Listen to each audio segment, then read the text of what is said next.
Jagdamba education point में आपका हार्दिक अभिनंदन। सभी को गुड मॉर्निंग।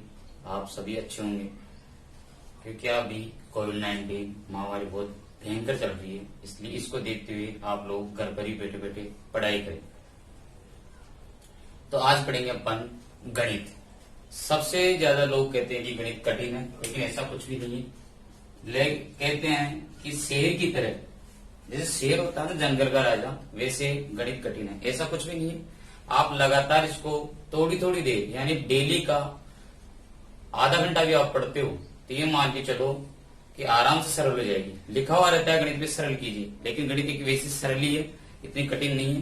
लेकिन लोग डरते हैं। क्यों डरते हैं? क्योंकि इसको पढ़ते नहीं है। डेली आप अभ्यास में लाओगे तो आराम से कोई दिक्कत नहीं आएगी।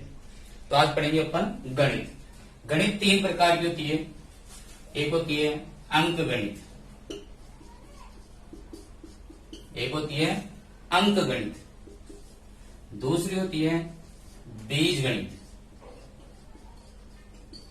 और तीसरी होती है ज्यामिति। ज्यामिति का मतलब रेखा गणित, रेखा गणित। तो ऐसे अपन पढ़ेंगे।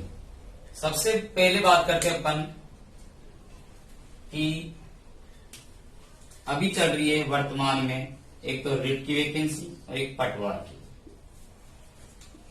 तो इसका दोनों का अपन क्या करेंगे? सिलेबस देखेंगे। क्या करेंगे? सिलेबस देखेंगे। सिलेबस समझ में आ गया तो इसके अकॉर्डिंग अपन पढ़ेंगे। तो अपन क्या करेंगे? रिट फर्स्ट लेवल का पहले सिलेबस लिखेंगे। मेरे साथ साथ लिखना भी है आपको। मिटा दो इसको।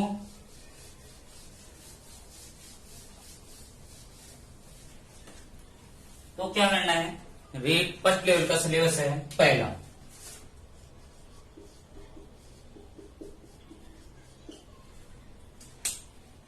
पहला आता है, सबसे पहले लोग बचपन से सीखते हैं जोड़, बाकी, गुणा और भाग। फिर इसके बाद में अपन पढ़ेंगे जोड़, बाकी, गुणा, भाग हो गया। फिर आती है संख्या पद्धति। क्या आती है? संख्या पद्धति, जिसमें अपन पढ़ते हैं वर्ग, वर्गमूल, घन, घनमूल, क्रमागत संख्या, प्राकृत संख्या, पूर्ण संख्या, अभाज्य संख्या, भाज्य संख्या, सम संख्या, विषम संख्या, यानी कई प्रकार की संख्या अपन पढ़ते हैं। फिर इसके बाद में पढ़ेंगे अपन तीसरा नंबर का भिन्न। क्या पढ़ेंगे? भिन्न। जैसे साधारण भिन्न हुई, मिश्र भिन्न हुई, अब हो गया साधारण मिश्र भिन्न हुई।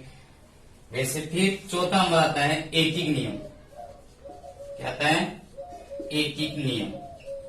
ये मेरे साथ साथ लिखना भी है आप लोगों को। फिर इसके बाद में आती है बीज गणित। जिससे मान लो आपने पढ़ा होगा द्विघात समीकरण कैसे होते हैं, श्रीधराचार्य का सूत्र वो वाला। तो इसमें आएगा बीज गणित। बीज गणितीय संक्रिय। फिर छठा नंबर साथ साथ लिखना भी है। आपने पढ़ा होगा लैसे और मैसे, जिसको अपन कहते हैं लघुत्तम समवर्तक और महत्तम समवर्तक। लैसे व मैसे। फिर इसके बाद में पढ़ेंगे इसके साथ साथ ही लाभ और हानि। क्या पढ़ेंगे?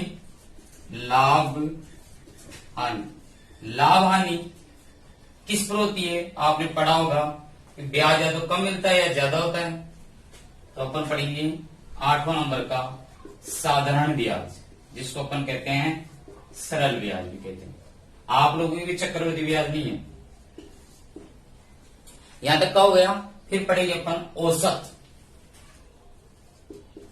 और औसत के बाद में आएगा अपना क्षेत्र मिति। क्या आएगा? क्षेत्र मिति। फिर जैसे आयतन हुआ, परिमाप हुआ। फिर आएगा अपना कोण व उनके प्रकार। ये पढ़ेंगे भी। इसको लिखो।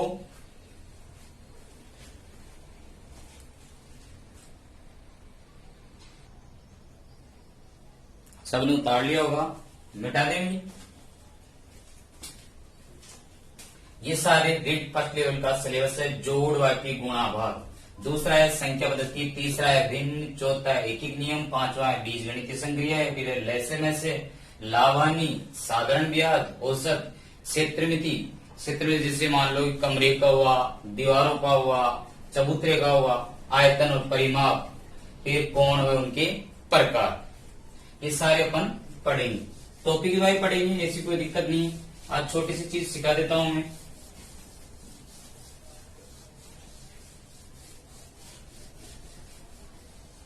देखो आपने बचपन से पढ़ा होगा, एक तो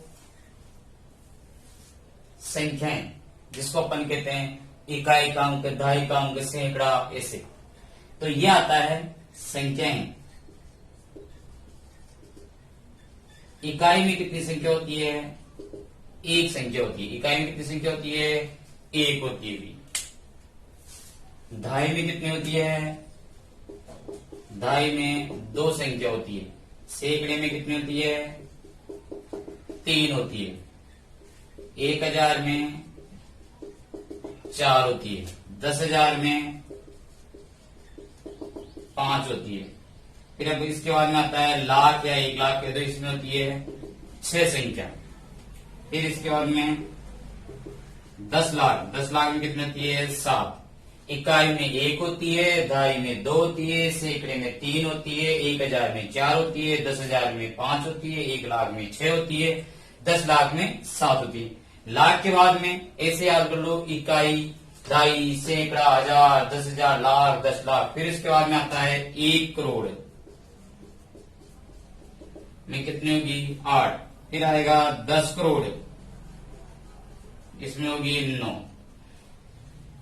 इसको ऐसे लिखना है 1, 10, 100, 1000, इसका 10,000, इसको लिखना है 1 लाख, 1 लाख में 5 जीरो होती है भी, 10 लाख में इकाई, दहाई, सैकड़ा, हजार, 10,000, लाख, और ये हो गए 10 लाख।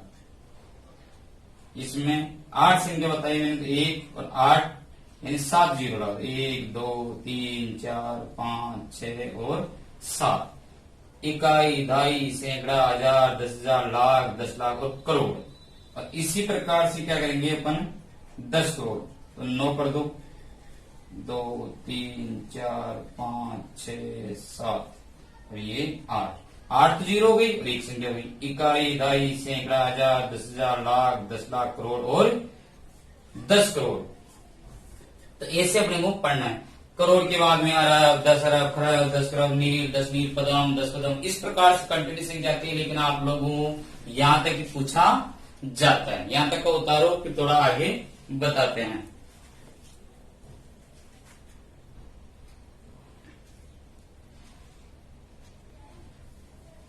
सभी ने उतार लिया होगा, मिटाएं। ऐसे याद करना है, इकाई, दहाई, सैकड़ा, हजार, 10,000, लाख, 10 लाख, करोड़ और 10 करोड़। और इनमें संख्याएं पूछी जाती है भी। और कभी कभी ये भी पूछ लेते हैं 1 लाख में कितनी जीरो होती है। ठीक है,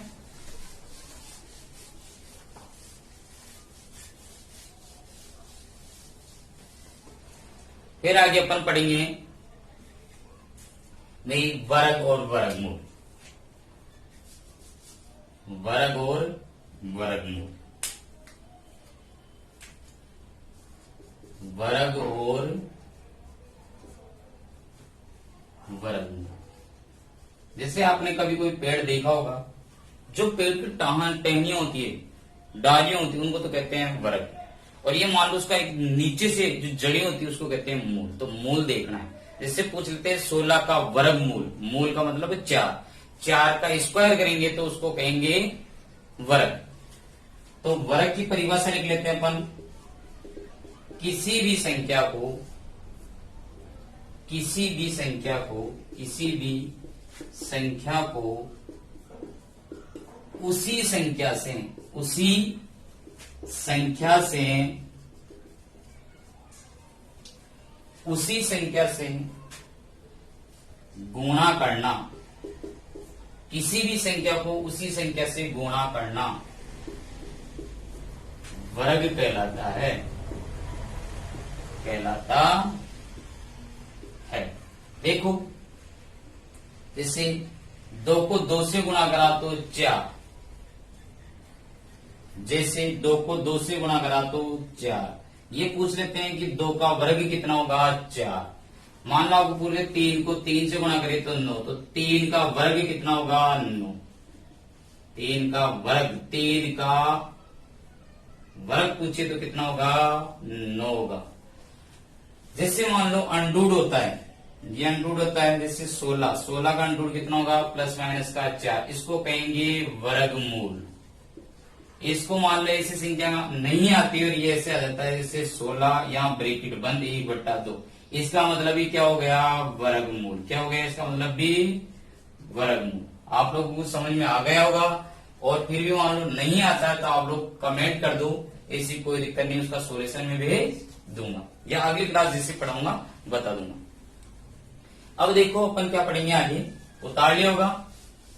तो अपने को देखना है कि वर्ग कहां तक की याद होनी चाहिए, कम से कम, ज्यादा भी नहीं है, तो 25 से 30 तक तो अपने को वर्ग और घन भी इतने याद होने चाहिए। तो अपन लिखेंगे 1 का 1 गुणा 1 कितना हुआ, 1। 2 का कितना होगा, 2 गुणा 2 कितना हुआ, 4। 3 का 3 गुणा 3 बराबर 9। 4 का 4 गुणा 4 बराबर 16। 5 का 5 गुणा 5 बराबर 25। 6 का 6 गुणा 6 बराबर 36। ये तो क्या है, वर्ग, और ये क्या है, वर्गमूल। ऐसे पूछ ले कि 36 का वर्गमूल कितना होगा, तो 6, और 6 का वर्ग पूछ ले तो कितना होगा, 36। 7 का 7 गुणा 7 कितना होगा, 49। 8 का 8 गुणा 8 बराबर 64। 9 का 9 गुणा 9 बराबर 81। 10 का 10 गुणा 10 बराबर के 100। फिर इसके बाद में लिखेंगे अपन 11 का, यहां तक का उतारो।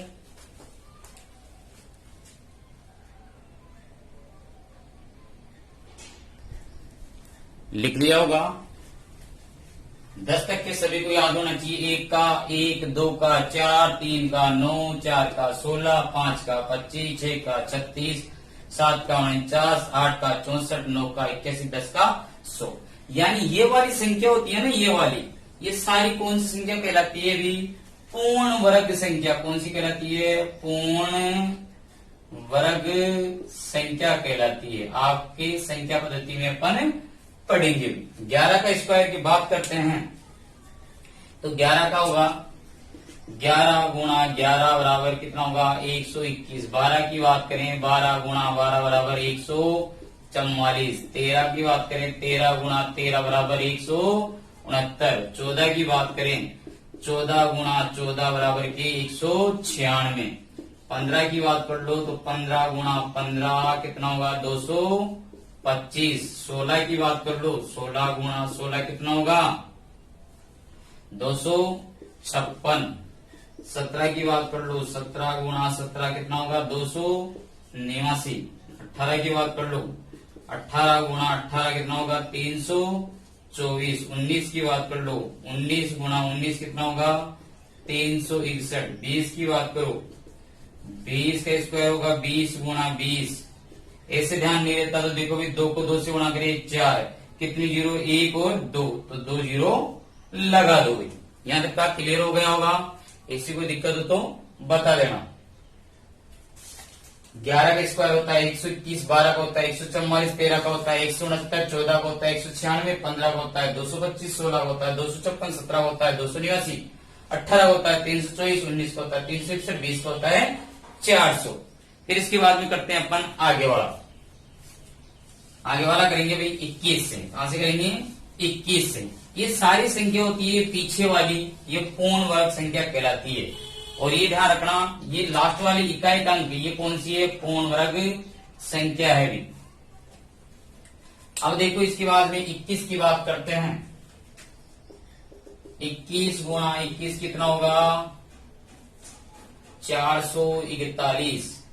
22 की बात कर लो, 22 गुणा 22 कितना होगा 484। 23 की बात कर लो, 23 गुणा 23 कितना होता है 529। 24 की बात कर लो, 24 गुणा 24 कितना होता है 576। 25 की बात कर लो, 25 गुणा 25 कितना होता है 625।